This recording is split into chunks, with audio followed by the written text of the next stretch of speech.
একটা শব্দ হলো মিলাদুন নবী, আরেকটা শব্দ হলো সিরাতুন নবী। মিলাদ মানে জন্ম, আর নবী মানে নবী করিম সাল্লাল্লাহু আলাইহি ওয়াসাল্লামের জন্ম। সিরাতুন নবী, সিরাত মানে জীবনী, সিরাতুন নবী মানে নবী করিম সাল্লাল্লাহু আলাইহি ওয়াসাল্লামের জীবনী। প্রশ্ন হলো মিলাদুন নবী মানে নবী করিম সাল্লাল্লাহু আলাইহি ওয়াসাল্লামের জন্ম। আল্লাহ নবী সাল্লাল্লাহু আলাইহি ওয়াসাল্লাম জন্মগ্রহণ করেছেন, একথা কি দুনিয়ার কেউ অস্বীকার করে? আর আসতে বলেন, আল্লাহ নবী সাল্লাল্লাহু আলাইহি ওয়াসাল্লাম জন্মগ্রহণ করেছেন, এই কথা কি দুনিয়ার কেউ অস্বীকার করে? আরে ভাই, আল্লাহ নবী সাল্লাল্লাহু আলাইহি ওয়াসাল্লাম যদি জন্মগ্রহণ না করেন তাহলে আপনি কোরআন পেলেন কেমনে? আল্লাহ নবী সাল্লাল্লাহু আলাইহি ওয়াসাল্লাম যদি জন্মগ্রহণ নাই করেন আপনি তার উম্মাহ হলেন কেমনে? আল্লাহ নবী সাল্লাল্লাহু আলাইহি ওয়াসাল্লাম যদি জন্মগ্রহণ নাই করেন আপনি শরিয়া পেলেন কেমনে? আল্লাহ নবী সাল্লাল্লাহু আলাইহি ওয়াসাল্লাম যদি জন্মগ্রহণ না করেন আপনি ইসলাম পেলেন কেমনে? সুতরাং আল্লাহ নবী সাল্লাল্লাহু আলাইহি ওয়াসাল্লামের জন্ম, এই কথা পৃথিবীর কে অস্বীকার করে? বলে না, আল্লাহ নবী সাল্লাল্লাহু আলাইহি ওয়াসাল্লামের জন্ম, এই কথা পৃথিবীর কে অস্বীকার করে? আচ্ছা, আল্লাহ নবী সাল্লাল্লাহু আলাইহি ওয়াসাল্লাম দুনিয়াতে জন্মগ্রহণ করেছেন, আমরা খুশি না বেজার? বড় আসতে বললেন। আল্লাহ নবী সাল্লাল্লাহু আলাইহি ওয়াসাল্লাম জন্মগ্রহণ করেছেন, আমরা খুশি না বেজার? দেখি কারা কারা খুশি, ডানে বামে সামনে পিছনে যারা আছেন হাত তুলেন তো দেখি। আল্লাহ নবী সাল্লাল্লাহু আলাইহি ওয়াসাল্লাম দুনিয়াতে এসেছেন, আমরা খুশি না বেজার? বলেন, আল্লাহ নবী সাল্লাল্লাহু আলাইহি ওয়াসাল্লাম দুনিয়াতে এসেছেন, আমরা খুশি না বেজার?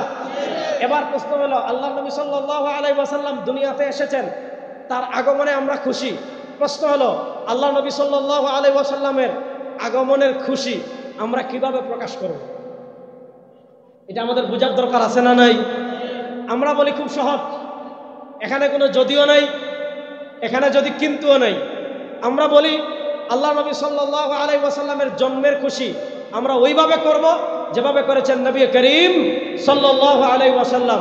আমরা আল্লাহ নবী সাল্লাল্লাহু আলাইহি ওয়াসাল্লামের জন্মের খুশি প্রকাশ করতে গিয়ে তাই করব যা করেছেন নবী করিম সাল্লাল্লাহু আলাইহি ওয়াসাল্লাম।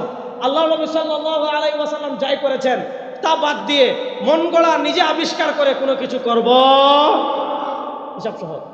এবার প্রশ্ন করেন, আল্লাহ নবী সাল্লাল্লাহু আলাইহি ওয়াসাল্লামের তিনি নিজে তার জন্ম কিভাবে পালন করেছেন, তিনি তার জন্মের খুশি কিভাবে পালন করেছেন, এটা জানার জন্য আপনাকে খুব বেশি দূরে যাওয়া লাগবে না। এটা জানার জন্য আপনাকে মুসলিম শরীফে গেলেই হবে।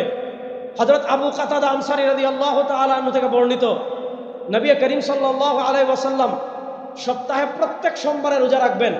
যে যেখানে যে হালতে আছেন আপনারা সেখান থেকে সেইভাবে শুনেন, কোনো সমস্যা নেই। আল্লাহ নবী সাল্লাল্লাহু আলাইহি ওয়াসাল্লাম প্রত্যেক সোমবারে রোজা রাখতেন।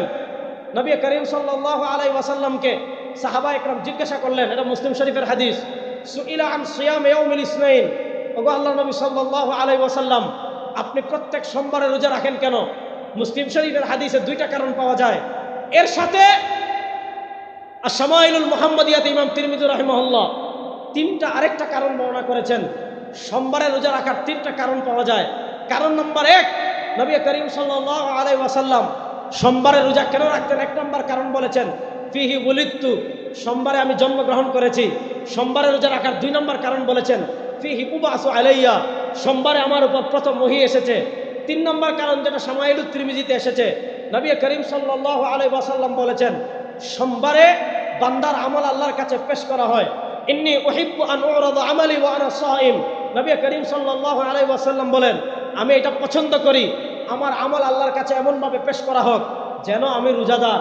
এই 3 কারণে আল্লাহ নবী সাল্লাল্লাহু আলাইহি ওয়াসাল্লাম সোমবারে রোজা রাখতেন। কারণ নম্বর 1, ওই দিন তিনি জন্মগ্রহণ করেছেন। কারণ নম্বর 2, ওই দিন প্রথম তার উপর ওহী আসছে। কারণ নম্বর 3, ওই দিন তার আমল আল্লাহর কাছে পেশ করা হয়। এই 3 কারণের এক কারণ আল্লাহ নবী সাল্লাল্লাহু আলাইহি ওয়াসাল্লাম তার জন্মের শুকরিয়া স্বরূপ সোমবারে রোজা রাখতেন। দেখেন যুবকরা ভালো করে শুনবেন, একটা হলো জন্মের তারিখ। ধরেন নবী করিম সাল্লাল্লাহু আলাইহি ওয়াসাল্লাম 12 রবিউল আউয়াল জন্মগ্রহণ করেছেন। জন্মের তারিখ বছরে আসে একবার। বলেন, জন্মের তারিখ বছরে আসে একবার। আরেকটা হলো জন্মবার, সোমবার। বার সপ্তাহে আসে একবার, তারিখ বছরে আসে একবার। এবার প্রশ্ন হলো নবী করিম সাল্লাল্লাহু আলাইহি ওয়াসাল্লাম তার জন্ম উদযাপনের জন্য তারিখ নির্ধারণ করেছেন নাকি বার নির্ধারণ করেছেন? আল্লাহ নবী সাল্লাল্লাহু আলাইহি ওয়াসাল্লাম তার জন্মের উদযাপনের জন্য তারিখ নির্ধারণ করেন নাই। কিয়ামত পর্যন্ত সময় দিলাম আল্লাহ নবী সাল্লাল্লাহু আলাইহি ওয়াসাল্লাম 12ই রবিউল আউয়াল তার জন্ম উপলক্ষে রোজা রেখেছেন, মিছিল করেছেন, খাবার খেয়েছেন, নামাজ পড়েছেন, দোয়া করেছেন। 12ই রবিউল আউয়াল অর্থাৎ আল্লাহ নবী সাল্লাল্লাহু আলাইহি ওয়াসাল্লাম তার জন্মের তারিখ নির্ধারণ করে কোনো আমল করেছেন, কোনো সহিহ হাদিস দূরের কথা, কিয়ামত পর্যন্ত কেউ একটা জয়ীফ হাদিসও দেখাতে পারবে না। আল্লাহ নবী সাল্লাল্লাহু আলাইহি ওয়াসাল্লাম তার জন্মের উদযাপনের জন্য নির্ধারণ করেছেন বারকে। বার সপ্তাহে আসে একবার, প্রত্যেক সপ্তাহে এক সোমবার আসে। কোনো মাসে 4 বার আসে। ভাইয়া তোমরা বসো, মানুষদেরকে ডিস্টার্ব করে না, বসো। কোনো মাসে সোমবার আসে 4 বার, কোনো মাসে সোমবার আসে 5 বার, বৎসরে সোমবার আসে মোট 53 থেকে 54 বার। আল্লাহ নবী সাল্লাল্লাহু আলাইহি ওয়াসাল্লাম তার জন্মের উদযাপনের জন্য 1 নম্বর তিনি রেখেছেন রোজা, 2 নম্বর তিনি নির্ধারণ করেছেন বারকে। এবার প্রশ্ন হলো, আমি যদি প্রকৃত আশিকে রাসূল হই, আমার করণীয় কি? আল্লাহর কোরআন বলে মাইয়ুতির রাসূলা ফাকাদ আতা আল্লাহ, যারা রাসূলের আনুগত্য করবে তারা আল্লাহর আনুগত্য করবে। আল্লাহর কোরআন বলে ইয়া আইয়ুহাল্লাযীনা আমানু আতিউল্লাহ ওয়া আতিউর রাসূল, তোমরা আল্লাহ এবং তার রাসূলের আনুগত্য করো। আল্লাহর কোরআন বলে মা তাকুমুর রাসূল, রাসূল যা বলেছেন তা করেছেন, ফাখুযু, তা আঁকড়ে ধরো। আল্লাহর কোরআন বলে ফালা ওয়া রাব্বিকা লা ইউমিনুনা হাত্তা ইউহাক্কিমুকা ফীমা শাজারা বাইনাহুম সুম্মা লা ইয়াজিদু ফি আনফুসিহিম হারাজাম মিম্মা কাযাইতা ওয়া ইসাল্লিমু তাসলিমা। আল্লাহর কোরআন বলে ইয়া আইয়ুহাল্লাযীনা আমানু লা তুকাদ্দিমু বাইনা ইয়াদাইল্লাহি ওয়া রাসূলিহি।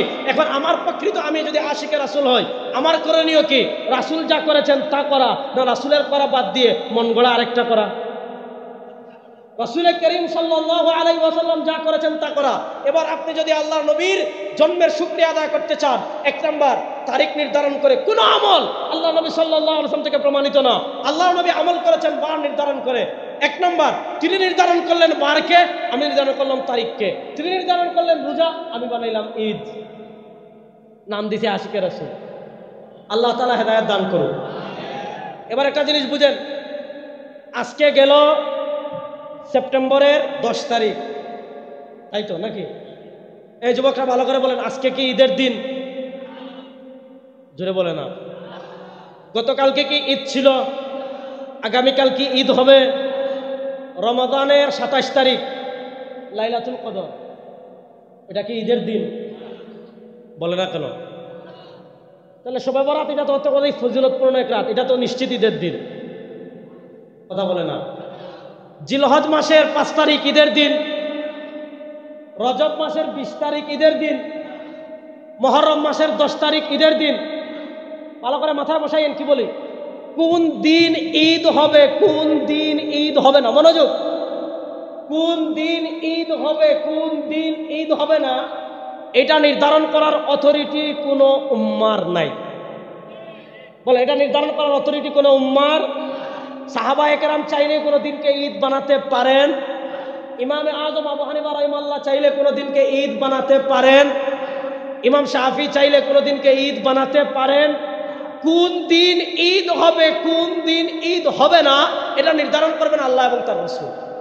বলে এটা নির্ধারণ করবেন আল্লাহ এবং তার। শাওয়াল মাসের 1 তারিখ ঈদের দিন। বলেন শাওয়াল মাসের 1 তারিখ, ভাই রমজানের পরের শাওয়ালের 1 তারিখ আমরা ঈদ পালন করি না।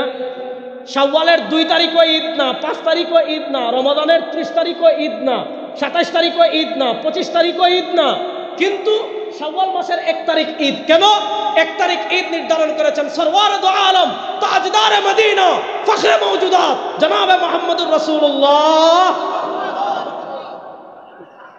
ভাই এখন নারে তাকবীর করেন না, ওয়াজ তো রইল এখন, আগে নারে তাকবীর কমকে। জিলহজ মাসের 10 তারিখ ঈদ, ঠিক না? বলেন না জিলহজ মাসের 10 তারিখ। আপনারা মনে হয় আপনাদের বড়ুরায় মনে হয় কুরবানির ঈদ করে না মানুষ, বলেন না। জিলহজ মাসের 10 তারিখ, জিলহজ মাসের 15 তারিখ ঈদ, 16 তারিখ ঈদ, 20 তারিখ ঈদ, 25 তারিখ ঈদ। প্রশ্ন হইল কোন দিন ঈদ, কোন দিন ঈদ হবে না, এটা নির্ধারণ করার ক্যাটাগরি আমাদের নাই, এটা নির্ধারণ করার অথরিটি ইমামদের নাই, এটা নির্ধারণ করার অথরিটি মুজতাহিদদের নাই, এটা নির্ধারণ করার অথরিটি মুহাদ্দিসদের নাই, এটা নির্ধারণ করার অথরিটি ফুকাহাদের নাই, এটা নির্ধারণ করবেন আল্লাহ এবং তার। এবার আল্লাহ তাআলা এবং আল্লাহ নবী আমাদেরকে যে দিন ঈদ দিয়েছেন, এর বাইরে কোনো দিনকে আমরা ঈদ বানাতে পারবো কি না? আচ্ছা না পরে বলেন, আগে ভালো করে বুঝেন। যেমন মনে করেন বাংলাদেশের মানুষ 5ই আগস্ট অনেক খুশি, আপনারা খুশি না বেজার? আপা যে পলাইছে এবং কিছু মানুষ ছাড়া সবাই খুশি, আমি অনেক খুশি, আর আপনারা হন আর না হন। এখন সবাই মিলে সিদ্ধান্ত দিলেন যে আপা যেহেতু এদিন পলাইছে, কাজ করেন, চলেন 5ই আগস্টে ঈদ বানাই ফেলি।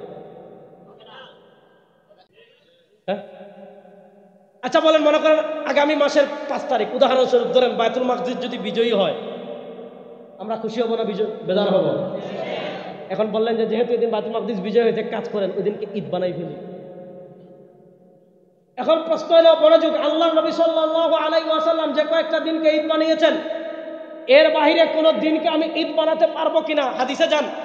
ইমাম বুখারী রাহমাতুল্লাহর দাদা উস্তাদ, মনোযোগ, ইমাম বুখারী রাহমাতুল্লাহর দাদা উস্তাদ ইমাম আব্দুর রাজ্জাক আস-সানাআনী রাহিমাহুল্লাহ মুসান্নাফে আব্দুর রাজ্জাক হাদিস এনেছেন, হাদিসের সনদ সহিহ। আল্লাহ নবী সাল্লাল্লাহু আলাইহি ওয়াসাল্লাম বলেছেন, আমার উম্মাহ লা তাত্তাখিযু শাহরান ঈদা ওয়া লা তাত্তাখিযু ইয়াওমান ঈদা। আল্লাহ নবী সাল্লাল্লাহু আলাইহি ওয়াসাল্লাম বলেছেন, আমার উম্মাহ লা তাত্তাখিযু শাহরান ঈদা, আমি যে কয়েকটা দিনকে ঈদ বানিয়েছি এর বাইরে লা তাত্তাখিযু ইয়াওমান ঈদা, নিজেদের পক্ষ থেকে কোনো দিনকে ঈদ বানায়ো, বলে না, নিজেদের পক্ষ থেকে কোনো দিনকে ঈদ বানায়ো, লা তাত্তাখিযু বানায়ো না, ইয়াওমান কোনো দিনকে নিজেদের পক্ষ থেকে ঈদা, স্পষ্ট আছে, লা তাত্তাখিযু ইয়াওমান ঈদা, নিজেদের পক্ষ থেকে কোনো দিনকে ঈদ বানায়ো না, ওয়ালা তাত্তাখিযু শাহরান ঈদা, নিজেদের পক্ষ থেকে কোনো মাসকে ঈদ বানায়ো না।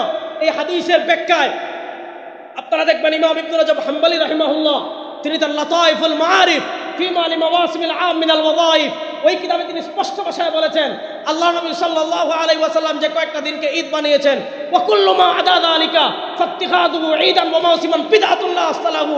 ইমাম ইবনে রাজব হাম্বলী বলেছেন, আল্লাহ নবী সাল্লাল্লাহু আলাইহি ওয়াসাল্লাম যে কয়েকটা দিনকে ঈদ বানিয়েছেন, এর বাইরে যারা যেই দিনকে ঈদ বানাবে এটা বেদাত, এটার কোনো ভিত্তি নাই, এটার কোনো ভিত্তি। এবার প্রশ্ন হলো, আপনি 12 রবিউল আউয়াল সবচেয়ে বড় ঈদ পালন করবেন, ভাই আমার কোনো সমস্যা নেই, আমরা কেন করি না এটা জানাচ্ছি, ভালো করে বুঝেন। ইমাম তাবারানী রাহিমাহুল্লাহ হাদিস এনেছেন, ইমাম তাবারানী রাহিমাহুল্লাহ হাদিস এনেছেন আল মুজামুল কবীরে। আল্লাহ নবী সাল্লাল্লাহু আলাইহি ওয়াসাল্লাম বলেছেন, মা বাকিয়া শাইউন ইউকাররিবু ইলাল জান্নাহ ওয়া ইউবাইদু মিনান নারি ইল্লা ক্বাদ বুইনা লাকুম। নবী করিম সাল্লাল্লাহু আলাইহি ওয়াসাল্লাম বলেন, মা বাকিয়া শাইউন, এমন কোন জিনিস বাকি নাই, ইউকাররিবু ইলাল জান্নাহ, যেই জিনিস তোমাকে জান্নাতের নিকটবর্তী করবে, ওয়া ইউবাইদু মিনান নার, যেই জিনিস তোমাকে জাহান্নাম থেকে দূরে নিবে, ইল্লা ক্বাদ বুইনা লাকুম। সব নবী করিম সাল্লাল্লাহু আলাইহি ওয়াসাল্লাম আমাদেরকে বলে গিয়েছেন। আল্লাহ নবী সাল্লাল্লাহু আলাইহি ওয়াসাল্লাম শরিয়ার কিচ্ছু লুকিয়ে যাননি, আল্লাহ নবী সাল্লাল্লাহু আলাইহি ওয়াসাল্লাম শরিয়ার কোনো বিধান লুকিয়ে যাননি।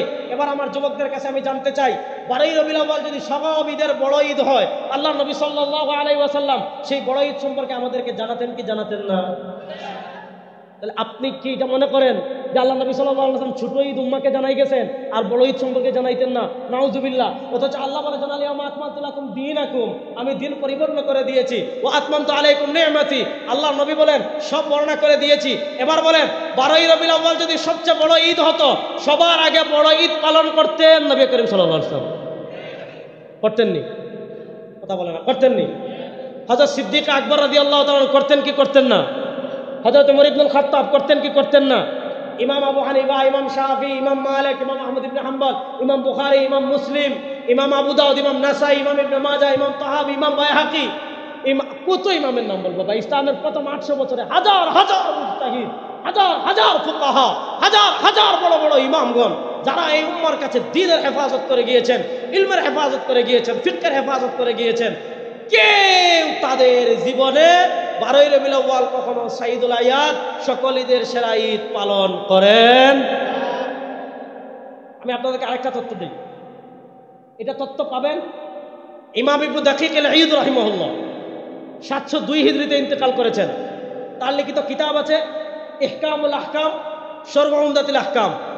ইসলামের প্রথম 800 বছর আল্লাহ নবী সাল্লাল্লাহু আলাইহি ওয়াসাল্লাম যে কয়েকটা দিনকে আমাদের জন্য ঈদ দিয়েছেন, এর বাইরে আরেকটা ঈদ পাওয়া যায়। ভালো করে যুবকরা শুনেন, ইমাম ইবনে দাকিক, মাদ্রাসার ছাত্ররা যদি এরকম করে, সাধারণ মানুষরা কি করবে বলেন তো?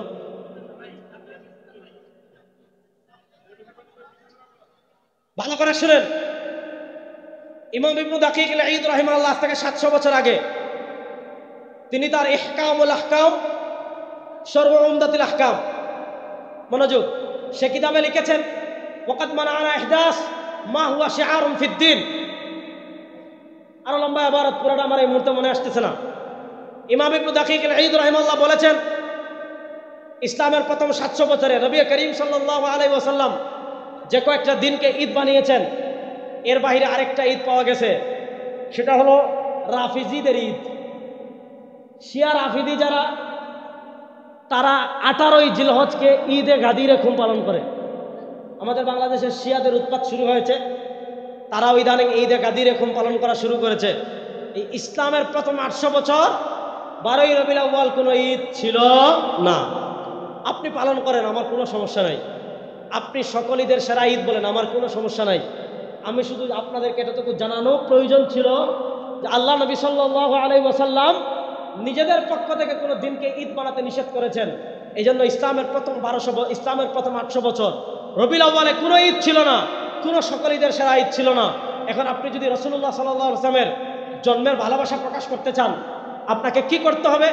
তাই করতে হবে যা নবী করেছেন। আপনি প্রত্যেক সোমবারে রোজা রাখবেন, পারবেন তো ইনশাআল্লাহ? এখন আপনাদেরকে একটা জিনিস বলে, কি যুক্তি শুনেন। আমার সাথে ঈদে মিলাদুন নবী একটা ডিবেট হয়েছিল আজকে 3 বছর আগে, আপনারা অনেকে হয়তো দেখেছেন, বিশাল বড় ডিবেট হয়েছে। আমি যখন যুক্তি, দলিলের পর দলিল, দলিলের পর দলিল, দলিলের পর দলিল দেওয়া শুরু করলাম, তখন উনি আমাকে প্রশ্ন করলেন যে আবরার সাহেব, এত দলিল দিলেন, আল্লাহ নবী সাল্লাল্লাহু আলাইহি ওয়াসাল্লাম করতে নিষেধ করেছেন, এমন একটা তো দলিল দিতে পারলেন না। আল্লাহ নবী সাল্লাল্লাহু আলাইহি ওয়াসাল্লাম কোথাও করতে নিষেধ করেন নাই। আমিও বলি যে তোমরা 12ই রবিউল আউয়াল ঈদ পালন করো না, এমন স্পষ্ট কোনো হাদিস নাই, কোথাও নিষেধ করেন নাই। একটা জিনিস বুঝেন, আপনাদের বড়ুরায়, যুবকরা ভালো করে বুঝে উত্তর দিয়েন, তাহলে পরে মূলনীতি বলবো। আপনাদের বড়ুরায় ফজরের নামাজের ফরজ পড়েন কয় রাকাত? 2 রাকাত। তো আমাদের সিলেট কিন্তু আমরা 2 রাকাত পড়ি। আপনারা বড়ুরায় কয় রাকাত পড়েন? তাহলে মিল আছে না নাই? প্রচন্ড শীতের রাত, খুব ভালো করে বুঝেন, প্রচন্ড শীতের রাত, এক ব্যক্তি কষ্ট করে উঠেছে, এই কম্বল থেকে হাতটা বের করে ঠান্ডা পানি দিয়ে ওযু করছে। ঠান্ডা পানি দিয়ে ওযু করার পর সে যুক্তি দিচ্ছে। কি যুক্তি? এই শীতের রাতে এত কষ্ট করে উঠছি কেন? এত কষ্ট করে যখন উঠছি, এত কষ্ট করে যখন ঠান্ডা পানি দিয়ে ওযু করেছি, মাত্র 2 রাকাত পড়লে তো হবে না। সে বলল ফজরের নামাজ আমি পড়ব 4 রাকাত। মানবেননি? কথা বলে না, মানবেননি? এবার সে ব্যক্তি বলল যে তুমি যে আমাকে বলতেছো 4 রাকাত পড়া যাবে না, আল্লাহ নবী সাল্লাল্লাহু আলাইহি ওয়াসাল্লামের একটা হাদিস দেখান যে হাদিসে আল্লাহ নবী সাল্লাল্লাহু আলাইহি ওয়াসাল্লাম ফজরের নামাজ 4 রাকাত পড়তে নিষেধ করেছেন। নাই। আল্লাহ নবী সাল্লাল্লাহু আলাইহি ওয়াসাল্লাম কোথাও 4 রাকাত পড়তে নিষেধ করেন নাই। আচ্ছা আপনারা বলেন তো, একদম আল্লাহকে হাজির নাজির রেখে বলবেন, আজকে ওয়াজে এখানে যত মানুষ, আজকে এই ওয়াজের সবচেয়ে কাছের যে মসজিদ আছে, ওই মসজিদে আজকে ফজরের জামাতে এত মানুষ হবে? নাটা পড়ে আসতে বলেন, হবে? এখন আপনারা সিদ্ধান্ত নিলেন যে যেহেতু আজকে ফজরের নামাজের জামাতে এত মানুষ হবে না, কাজ করি, আজকে যখন ওয়াজ শেষ হবে, ওয়াজ শেষ হওয়ার পর সবাই মিলে ফজরের নামাজ পড়ে যাব, হবে নি? এখন এক ব্যক্তি বলল ওয়াজ শেষে ফজরের নামাজ পড়া যাবে না, কোন হাদিসে নিষেধ আছে? কোন হাদিসে নিষেধ নেই। শুনেন, ইবাদতের ক্ষেত্রে নিষেধের দলিল লাগে না। মনে করেন এক ব্যক্তি গিয়া কবরের চারিপাশে 4টা মোমবাতি জ্বালাইছে, যে খাজা বাবা আপনার নামে 4টা, খাজা বাবার বউয়ের নামে 4টা, খাজা বাবার ছেলের নামে 4টা, খাজা বাবার সন্তানের নামে 4টা। ও খাজা বাবা, আমার মনের আশা পূরণ করেন। বলেন, মানুষের মনের আশা পূরণ করার মালিক একমাত্র কে? আর আসতে বলেন, মানুষের মনের আশা পূর্ণ করার একমাত্র মালিক কে? লাউ ইজতামাআতিল ইনসু ওয়াল জিন্নু আলা আন ইয়ানফাউকা বিশাই লা ইয়ানফাউকা বিশাইইন ইল্লা ক্বাদ কাতাবাহু আল্লাহু লাক ওয়া লা ইন ইজতামাআতিল ইনসু ওয়াল জিন্নু আলা আন ইয়াদুররুকা বিশাইইন লা ইয়াদুররুকা বিশাইইন ইল্লা ক্বাদ কাতাবাহু আল্লাহু লাক। বাংলাদেশের এক বাউল আমাকে 1 কোটি টাকার চ্যালেঞ্জ দিয়েছে।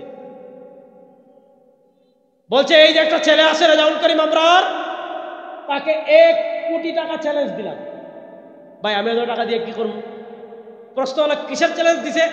চ্যালেঞ্জ দিছে যে রেজাউল করিম আবরার কোরআন শরীফ থেকে একটা আয়াত দেখাবে যেখানে আল্লাহ বলেছেন আল গানা হারামুন, গান বাজনা হারাম।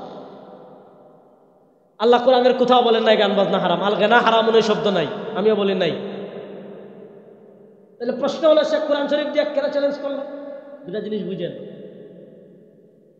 ইবাদত যখন আপনি করতে চাইবেন, ইবাদতের ক্ষেত্রে নিষেধের দলিল আছে কিনা এটা লাগবে না। ইবাদতের ক্ষেত্রে দেখতে হবে আপনি যে ইবাদত করতে চাচ্ছেন ওই ইবাদত আল্লাহ, রাসূল এবং তার সাহাবায়ে কেরাম করেছেন কিনা। যদি রাসূল এবং সাহাবায়ে কেরাম ইবাদত করেন ওটার নাম ইবাদত, আর ইবাদতের নামে এমন কিছু যদি করেন যেটা খায়রুল কুরআন থেকে প্রমাণিত না, ওটার নাম ইবাদত না, ওটার নাম বেদাত। ওইটার নাম ইবাদত না, ওইটার নাম কি বলেন? ওটার নাম ইবাদত না, ওইটার নাম কি? এজন্য ইবাদতের ক্ষেত্রে নিষেধের দলিল লাগে না।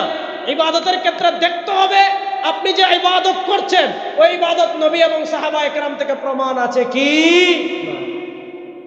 ইসলামী শরিয়া কখনো আবেগ দিয়ে চলে না, মনোযোগ। ইসলামী শরিয়া কখনো আবেগ দিয়ে চলে না, ইসলামী শরিয়া চলে দলিলের আলোকে। এজন্য আমার যুবকদেরকে আমি বলবো, আজকে এই উম্মাহ নানা ফিতনা বিবর্জিত হয়ে যাচ্ছে, আজকে এই উম্মাহ নানা সমস্যায় জর্জরিত, আজকে এই উম্মাহ নানা প্রবলেমে জর্জরিত। এই সকল প্রবলেম থেকে যদি আপনি বাঁচতে চান, এই সকল সমস্যা থেকে আপনি যদি বাঁচতে চান, একটাই পথ, একটাই মত, আমাদের সবাইকে জীবনের সব ক্ষেত্রে নবী করিম সাল্লাল্লাহু আলাইহি ওয়াসাল্লামের আনুগত্য এবং তিনি যে আদর্শ আমাদের কাছে রেখে গিয়েছেন সেই আদর্শ জীবনের সব ক্ষেত্রে আমাদেরকে পালন করতে হবে। আজকে এই উম্মার সমস্যা কি যুবকরা ভালো করে শুনেন। ভাই আপনারা কথা বলেন না, এখানে যারা আছেন স্বেচ্ছাসেবক চুপচাপ করেন, বিছানাগুলো চুপচাপ বসাই দেন, মনোযোগ দিয়ে শুনেন। আজকে এই উম্মার মৌলিক সমস্যার জায়গা কি আমি আপনাদেরকে একটু বলি। ইমাম বুখারী রাহমাতুল্লাহ সহিহ বুখারীতে হাদিসটা এনেছেন, এই হাদিসটা পড়লে আপনারা বুঝতে পারবেন আজকে এই উম্মাহ কোন দিকে ধাবিত হচ্ছে, আজকে এই উম্মার গন্তব্য কোন দিকে, আজকে এই উম্মার লক্ষ্য কোন দিকে, আজকে এই উম্মাহ কোন দিকে দৌড়াচ্ছে, আজকে এই উম্মাহ কোন দিকে যাচ্ছে। এটা বুঝতে হলে বুখারী শরীফ থেকে আমি আপনাদেরকে একটা হাদিস বলি। নবী করিম সাল্লাল্লাহু আলাইহি ওয়াসাল্লাম বলেছেন, লা তাত্তাবিউন্না সুনানা মান কানা ক্বাবলাকুম শিবরান বিশিবরিন ওয়া যিরাআন বিযিরাইন হাত্তা লাউ সালাকু ফি জুহরি যাব্বিন লাসালাকতুমু ক্বালু আহুমুল ইয়াহুদ ওয়ান নাসারা ক্বালা ফামান। নবী করিম সাল্লাল্লাহু আলাইহি ওয়াসাল্লাম বলেন, আমার উম্মার উপর এমন একটা সময় আসবে, আমার উম্মার উপর এমন একটা কাল আসবে, আমার উম্মার উপর এমন একটা যুগ আসবে, লা তাত্তাবিউন্না সুনানা মান কানা ক্বাবলাকুম, এই উম্মাহ শিবরান বিশিবরিন ওয়া যিরাআন বিযিরা, এই উম্মাহ প্রত্যেকটা কদমে কদমে কদমে কদমে কদমে কদমে, এই উম্মাহ প্রত্যেকটা কদমে কদমে কদমে কদমে ইহুদি এবং খ্রিস্টানদের অনুসরণ করবে। কতটুকু অনুসরণ করবে? হাত্তা লাউ সালাকু ফি জুহরি যাব্বিন, মুসলমানরা তখন আদর্শ মানবে ইহুদিকে, মুসলমান তখন আদর্শ মানবে খ্রিস্টানকে, মুসলমান আদর্শ মানবে ভারতকে, মুসলমান আদর্শ মানবে আমেরিকাকে, মুসলমান আদর্শ মানবে রাশিয়াকে, মুসলমান আদর্শ মানবে ওরিয়েন্টালিস্ট মুস্তাশরিকিনদেরকে, মুসলমান আদর্শ মানবে এই ইউরোপের খ্রিস্টান যারা আছে তাদেরকে। এই অনুসরণের মাত্রা কোন পর্যন্ত হবে? মুসলমান ইহুদি খ্রিস্টানদের এতটা অন্ধ অনুসরণ করবে, হাত্তা লাউ সালাকু ফি জুহরি যাব্বিন। নবী করিম সাল্লাল্লাহু আলাইহি ওয়াসাল্লাম বলেন, ইহুদি খ্রিস্টানরা যদি গুই সাপের গর্তে প্রবেশ করে, লাসালাকতুমু, পিছনে মুসলমানরা এতটা ইহুদি খ্রিস্টানদেরকে অনুসরণ করবে, ইহুদি খ্রিস্টানরা সাপের গর্তে প্রবেশ করেছে, মুসলমান পিছন থেকে আর দেখবে না যেখানে সাপ আছে, বাস মুসলমানরা ইহুদি খ্রিস্টানদের এতটা ফলো করবে, এতটা অনুসরণ করবে। ইহুদি খ্রিস্টান সাপের গর্তে প্রবেশ করেছে, মুসলমানরাও গিয়ে সাপের গর্তে প্রবেশ করবে। ইহুদি খ্রিস্টানরা গিয়ে আপনার সিংহের গর্তে প্রবেশ করেছে, মুসলমানও সিংহের গর্তে প্রবেশ করবে, দেখবে না এখানে সিংহ আছে। ইহুদি খ্রিস্টানরা গু খাবে, মুসলমানও খাবে। ইহুদি খ্রিস্টানরা পেশাব খাবে, মুসলমানও খাবে। ইহুদি খ্রিস্টান ল্যাংচা থাকবে, মুসলমানও থাকবে। ইহুদি খ্রিস্টান হাফ প্যান্ট পরবে, মুসলমানও হাফ প্যান্ট পরবে। ইহুদি খ্রিস্টানরা শর্ট প্যান্ট পোশাক পরবে, মুসলমানও শর্ট প্যান্ট পোশাক পরবে। ইহুদি খ্রিস্টানরা সব চুল ছোট করে সামনের চুল একটু রাখবে, মুসলমানরাও সেটা করবে। অর্থাৎ মুসলমান আল্লাহ তাআলা তাদের জন্য লাকাদ কানা লাকুম ফি রাসূলিল্লাহি উসওয়াতুন হাসানাহ, মুসলমানরা তাদের জন্য আল্লাহ তাআলা আদর্শ বানিয়েছেন। তাদের নবী সরওয়ারে দু আলম তাজদারে মদিনা জনাবে মুহাম্মদুর রাসূলুল্লাহ সাল্লাল্লাহু আলাইহি ওয়াসাল্লামকে মুসলমানরা তাদের জীবনের সব ক্ষেত্রে নবীকে আদর্শ মানবে, নবীর আদর্শ ফলো করবে, নবীর আদর্শকে অনুসরণ করবে। কিন্তু মুসলমানদের ভিতরে এমন একটা সময় আসবে, মুসলমানদের ভিতরে এমন একটা কাল আসবে, মুসলমানদের ভিতরে এমন একটা যুগ আসবে, মুসলমানরা প্রত্যেক পরতে পরতে প্রত্যেকটা কদমে কদমে ইহুদি খ্রিস্টানদের অনুসরণ করবে, ইহুদি খ্রিস্টানদের আদর্শ মানবে, তারা নবী করিম সাল্লাল্লাহু আলাইহি ওয়াসাল্লামের আদর্শ থেকে দূরে সরে যাবে। আজকে পৃথিবীতে এত এত মুসলিম কান্ট্রি, যুবকরা ভালো করে বুঝেন, পৃথিবীতে আজকে মুসলমানদের 57টা কান্ট্রি আছে, 57টা রাষ্ট্র আছে।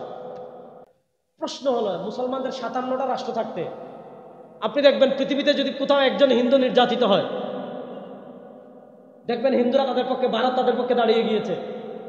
বাংলাদেশে কখনো কোনো সংখ্যালঘুর উপর অত্যাচার করা হয় না, এগুলো সব মিডিয়ার অপপ্রচার। 5ই আগস্টের পর বাংলাদেশের কোনো মন্দিরে মুসলমানরা আক্রমণ করে নাই, বরং আক্রমণ হতে পারে এই কথা ভেবে বাংলাদেশের মুসলমানরাই তখন মন্দির পাহারা দিয়েছিল। পৃথিবীতে নজির নাই। কিন্তু এরপরেও দেখবেন মোদি যখন বাংলাদেশ নিয়ে বক্তৃতা করে, অমিত শাহ যখন বাংলাদেশ নিয়ে বক্তৃতা করে, বিজেপি যখন বাংলাদেশ নিয়ে বক্তৃতা করে, কংগ্রেস যখন বাংলাদেশ নিয়ে বক্তৃতা করে, মমতা যখন বাংলাদেশ নিয়ে বক্তৃতা করে, সবাই বলে বাংলাদেশের সংখ্যালঘুদের নিরাপত্তা নিশ্চিত করতে হবে।